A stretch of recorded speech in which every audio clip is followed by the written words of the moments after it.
store and buy it as a single. It's a radio single, you know. What should I know about the cut itself? I don't know. What can you tell me about how it came together in the studio, or lyrically, or where Axel was coming from? Axel, the lyrics came to him as we wrote the song. It was one of those things where that beginning intro thing that sounds like a piano or whatever it sounds like. People say it sounds like keyboards or something. I came up with that, and then Izzy came in with the chord changes behind it, or the chorus to back it up, and then Axel started singing. And it was just one of the songs. It's really not that complicated when you listen to it as far as structure goes, but it just sort of evolved until it was finished. And then we went into rehearsals, this sort of pre-production type of thing, and just wrote the whole thing out. And I got the solo, you know, and just like that was the first solo I felt comfortable with, so I just did that, and it just evolved into something, you know. It was real spontaneous, like most of the material on the record is real spontaneous. Is there a child? Oh no, it's about his girlfriend. Yeah. Well, I have a feeling it was. Yeah, there's no kids yet. Thank you. Well, there's probably plenty of kids, but nobody's counting to it. Yeah, I don't know about it. Do you know how does the old lady feel? His old lady? Yeah. I don't know. I mean, I guess she's all right. We have a video. She's in it. All our old ladies at one point. So I can't keep a girlfriend. So my girlfriend at one time's in it. I guess. I mean, I don't pay attention to that kind of stuff. I just wondered, you know, if she was flattered to be immortalized on a song. Well, she's one of the biggest bands out right now. I know. Well, I mean, that's a hard thing for me to realize, to fathom, because I guess that's sort of true, huh? It's just like, I'm just a kid in the middle of all this, you know? Are you understanding that? Yeah. Oh, well. Well, but I mean, you know, that accounts for a lot. You know, I remember reading in magazines some of the biggest all-time American rock and roll bands, and I used to just get like, wow, you know, check that out. And now that I'm actually in a position where I can have that label stuck on me, it's sort of like, oh really? Well, I still walked here, walked there, you know. I still didn't have any money last night, and then, you know, things haven't changed for me. I still don't live anywhere. Still live in a hotel. And when do you think the money is going to start coming in? It is coming in now, but I've never had any money, so for me to like buckle down, you know, and say, well, you know, let's go get a couple grand to go do that. I mean, like, I'm going to New York for a week. I got the cheapest possible flight, right? And I'm spending $600 in its entirety for the whole thing. I'm crashing at someone's house, and that's an expenditure for me. That's like, oh, I can't believe it. Well, I guess I can do it, you know. I want to go to Miss Brownstone because you know,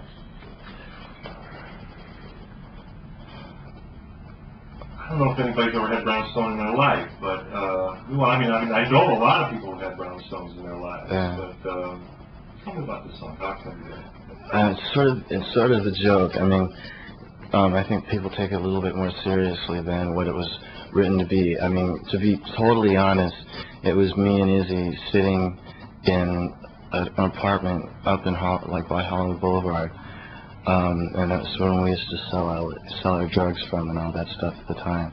And we were both what you would call seriously strung out, and it was just a joke. It was like we were high and we were just playing acoustic guitar, and Mr. Brownstone, I'd get up around 7 and go to bed, you know, whatever. And I'd get to the gig whenever, blah, blah, blah, blah. And a little, you know, I used to do a little bit, wouldn't do it. Now it's more and more. It was just not, it was just the kind of thing, it was about what was going on at the time. It's not pro or con or anything like that. It was just about the situation. There were people, I mean, you know, on the street, people were calling this thing Horse and Needles, or Needles and Horse, yeah, you know? Yeah. And that was Guns N' Roses. Yeah, but it wasn't even the whole band, you know. I mean, there was a period there, like, Duff has always been really clean, as long as I've known him, and Axl's always been pretty cool. You know, and we just, like, we're just bored kids sometimes, and we get involved in stuff that people don't necessarily, you know, relish. But, I mean, that's just what we do. I mean, to this day, I still have a tendency to go out and screw up, you know, because I'm bored.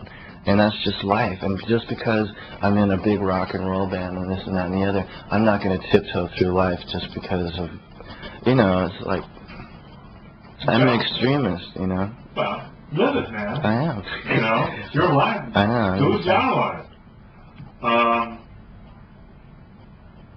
What goes down well in concert? That's the only. What I'm going to ask you about cut by cut on this album. What gets the best reaction?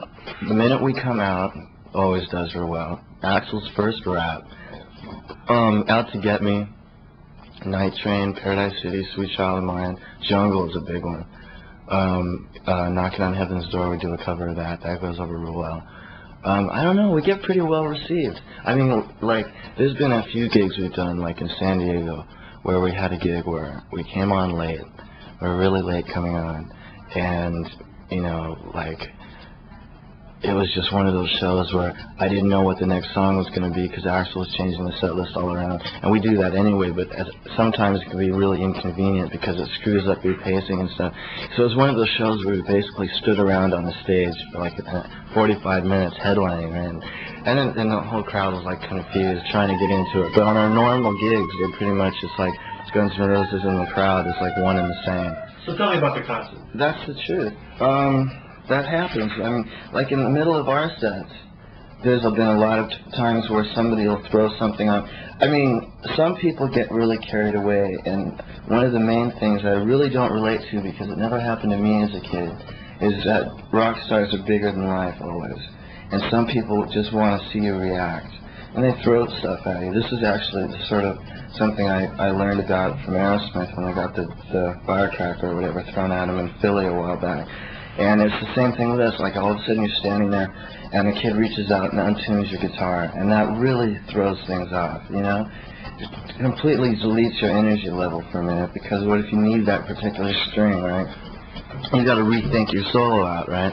And then people hit Axl with stuff. So there's a lot of me kicking somebody in the first row, or Axl, you know, inviting somebody on for a scrap or whatever. That kind of stuff happens. But that makes, I think it's great. You know, there was one crowd show we did where Axl jumped into the crowd to beat up a security guard who pushed one of our friends around.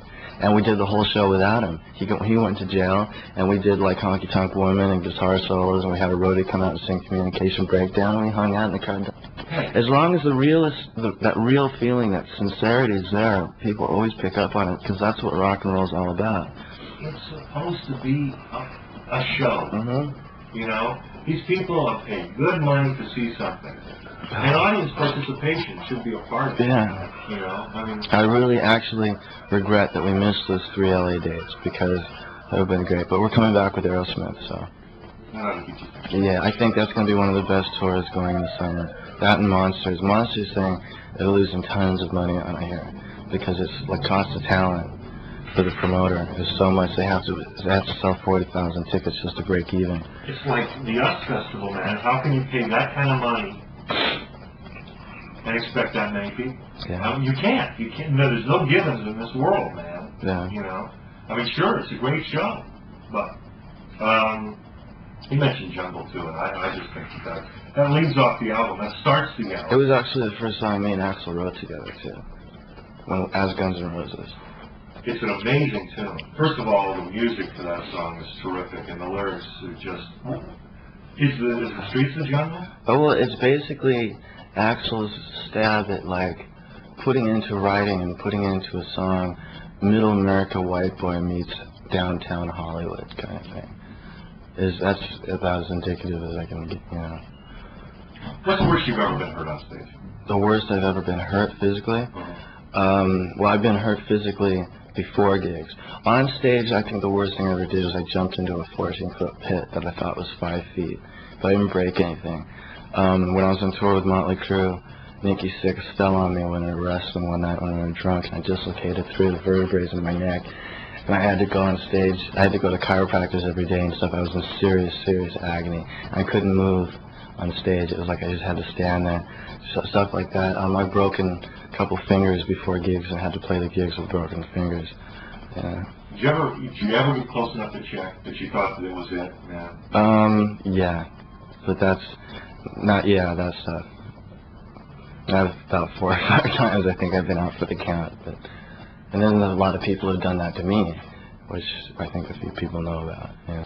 Where do you see this thing going in 5 years? I have no idea. You know, it could be like, this thing could be, you know, we can do another record and tour and stuff. It's just as long as the inspiration is there as a group, that's all.